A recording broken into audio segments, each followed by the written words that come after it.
Hey guys, welcome back to another tutorial video. So in today's video, I'll show you how to recover a deleted BIGO Live account. So first, open the BIGO Live app and try signing in using the same login method you used before. If your account was connected to a phone number, email address, or another supported login method, then use that same option.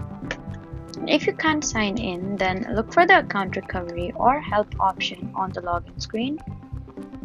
Then follow the instructions and provide the information requested to verify that the account belongs to you. If you deleted the account yourself, then you need to keep in mind that recovery may depend on whether BIGO Live has completed the deletion process. If the account was suspended rather than deleted, then you'll need to follow the appropriate appeal or support process instead. You should also avoid third-party services that claim they can instantly recover or restore your account.